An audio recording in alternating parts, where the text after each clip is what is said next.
আসসালামু আলাইকুম ওয়া আশা করি তোমরা সবাই ভালো আছো। লাবিব অ্যান্ড জাফির টিচার নতুন একটি ক্লাসে তোমাদের স্বাগত। আজকে আমরা আলোচনা করব সপ্তম শ্রেণী বাংলা বইয়ের কবিতা গর্বিণী মা জননী, লিখেছেন সিকান্দার আবু জাফর।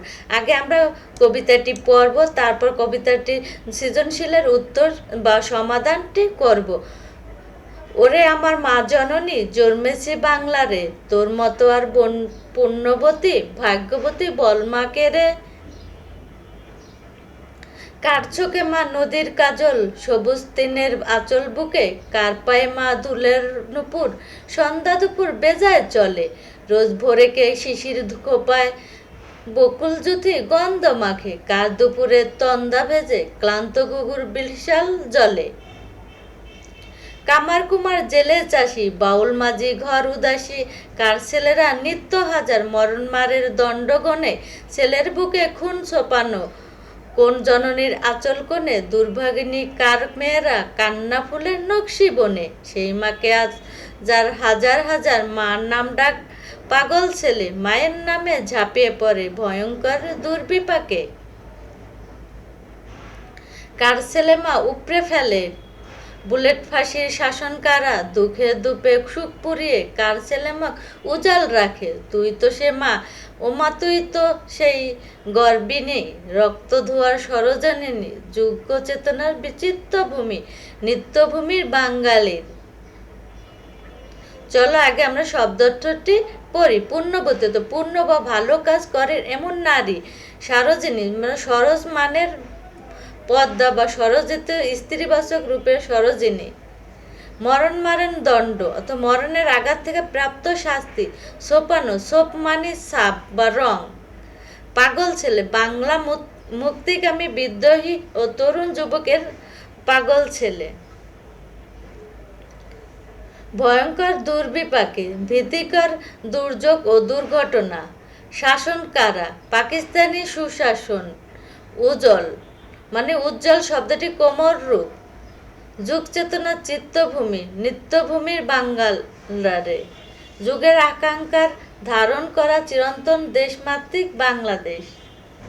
পাঠের উদ্দেশ্য শিক্ষার্থীদের মধ্যে সচেতন চেতনা উন্নয়ন ঘটবে, স্বজাতির প্রতি মমতাবোধ জাগ্রত। পাঠ পরিচিতি, কবিতাটি বাংলা ছাড়া কাব্যগ্রন্থ অন্তর্গত। কবিতাটি বাংলা ছাড়ো। উপযুক্ত কবিতাটি পূর্ণবতী ভাগ্যবতী দেশমাতার গর্বিত হয়ে ওঠার কারণ অন্বেষণ করা হয়েছে। বাংলাদেশের সাংস্কৃতিক জীবনের সঙ্গে পরিবেশের প্রাকৃতিক সম্পর্ক অবিচ্ছেদ্য। শ্রমজীবী কৃষিজীবী থেকে শুরু করে সব পেশাজীবী সন্তান এই মায়ের কোলে জুড়ে থাকে। এ মাকে রক্ষা করার জন্য এই সন্তানরা শত কষ্ট সহ্য করে, তবে কোনো অন্যায় অত্যাচার অবিচারকে তারা মেনে নিতে পারে না। মাকে বাঁচানোর জন্য প্রয়োজনে তারা বুকের তাজা রক্ত ঢেলে দিয়েও দ্বিধা করে না। আবার এ মাকে সন্তানের জন্য বিশেষ ভূমিকা রাখতে হয়। সন্তানকে সাহস শক্তি যোগাতে হয়। দেশমাতৃকালে সকল দুঃশাসন থেকে রক্ষার জন্য মায়ের সন্তানরা ঝাঁপিয়ে পড়ে। তারা যেন কোনো দুঃসময় জেল জুলুম ফাঁসির দণ্ড মাথায় নিয়ে নিজের সুখ শান্তি ও আলস্য পরিহার করে দেশের জন্য আত্মত্যাগ করতে দ্বিধা করে না। যুগের দাবি সময়ের দাবি রক্ষায় যেন সন্তানরা সাহসের সাথে সংগ্রামের পথ বেছে নেন। তাদের জন্য বাংলাদেশ সত্যি গর্বিত। প্রকৃতপক্ষে বাংলার মাটি এ সাহসী সংগ্রামের জনতার মৃত্যুভূমি। কবি পরিচিতি, সিকান্দার আবু জাফর বাংলাদেশের একজন বিশিষ্ট কবি, নাট্যকার, সাংবাদিক। জন্মেছেন সাতক্ষীরা জেলায়। জন্মসাল 1919 খ্রিস্টাব্দে। পাকিস্তানি শাসন ও শোষণের বিরুদ্ধে তিনি সক্রিয় ভূমিকা পালন করেছেন। প্রসন্নপ্রহর, তিমিরাস্তিক, বাংলা স্মারক প্রভৃতি তার কাব্যগ্রন্থ। সিরাজউদ্দৌলা তার বিখ্যাত নাটক। তিনি মৃত্যুবরণ করেন 1975 সালে। নমুনা প্রশ্ন, বহু নির্বাচনিক প্রশ্ন। গর্ভিণী মা জনেছি কবিতা মায়ের আঁচল কোণে কি লেগে আছে? বকুল জুথির গন্ধ, কান্না ফুলের নকশি, ছেলের বুকের খুন না সবুজ তীর্ণ? উত্তর হবে বকুল জুথির গন্ধ। গর্ভিণী মা জননী কবিতা দুর্ভাগিনী মেয়ে বলে কাদের বোঝানো হয়েছে? বাংলা অবহেলিত মেয়েদের, বাংলার গ্রামীণ মেয়েদের না দুর্ভাগ্য জড়িত মেয়েদের না যুদ্ধে ক্ষতিগ্রস্ত মেয়েদের, বাংলার গ্রামীণ মেয়েদের। উদ্দীপকটি পরে 3 ও 4 নম্বর প্রশ্নের উত্তর দাও। আমার অপমান সইও না, ভীরুর মতো ঘরের কোণে রইও না। আমরা আকাশ থেকে বজ্র হয়ে ঝরতে জানি, তোমার ভয় নেই মা, আমরা প্রতিবাদ করতে জানি। উদ্দীপক চেতনা নিচের কোন চরণে প্রতিফলিত হয়েছে?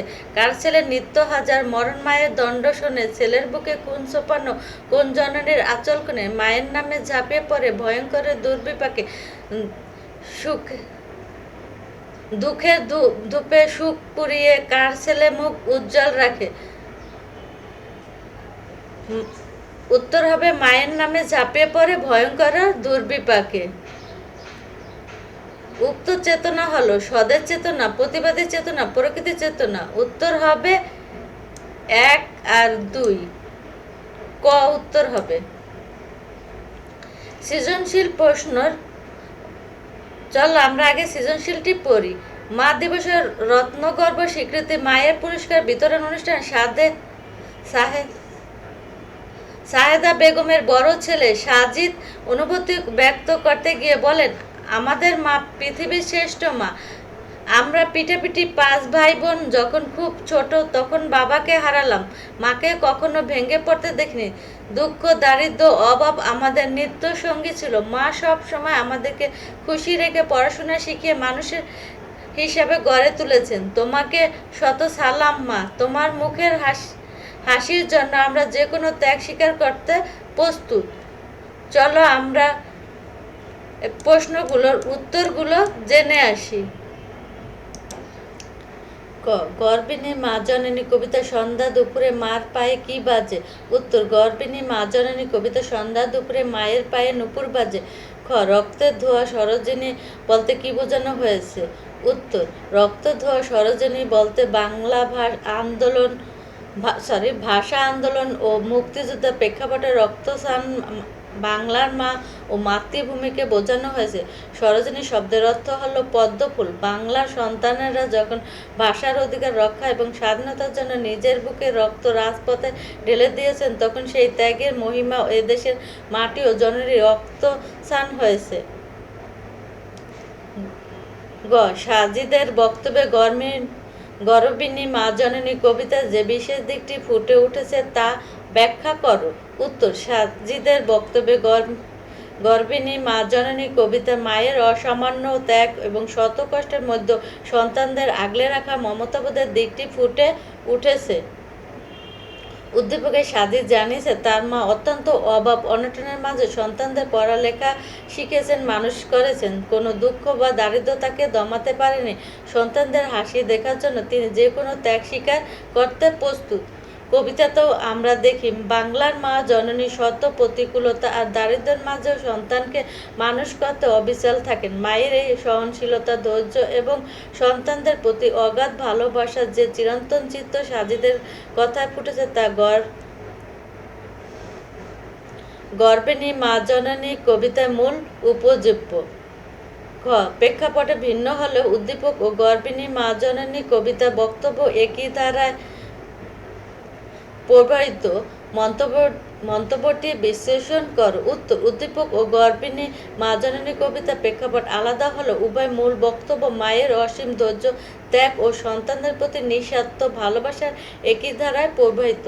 উদ্দীপকটি একজন সাধারণ দরিদ্র মায়ের জীবন যুদ্ধের গল্প, যেখানে তিনি দারিদ্র্যকে জয় করে সন্তানদের সুশিক্ষিত করেছেন। অন্যদিকে গর্ভিণী মা জননী কবিতা প্রেক্ষাপটে রাজনীতিক ঐতিহাসিক। এখানে মা শুধু সন্তানকে জন্মদাত্রী নন, তিনি বিপ্লবীদের মা, শহীদের মা। কবিতার মা তার সন্তানদের দেশের টানে যুদ্ধে পাঠাতে ভয় পান না এবং সন্তানদের আত্মত্যাগে তিনি গর্বিত হন। উভয় ক্ষেত্রে মিলে জায়গাটি হলো উভয় মাই অত্যন্ত সহনশীল এবং সন্তানদের মঙ্গলের জন্য নিজের ব্যক্তিগত সুখ বিসর্জন দিয়েছেন। এত সাজিদের মায়ের জীবন সংগ্রাম আর কবিতার বীর প্রসবিনী মায়ের ত্যাগের মূলত মায়ের চিরন্তন মহিমাত রূপকে প্রকাশিত করেছে, যার ফলে মন্তব্যটি যথাযথ। চলো আমরা বইতে ফিরে যাই। আজকের মতো এ পর্যন্ত। পরবর্তী অধ্যায় সমাধান নিয়ে খুব শীঘ্রই তোমাদের সাথে দেখা হবে। আল্লাহ হাফেজ।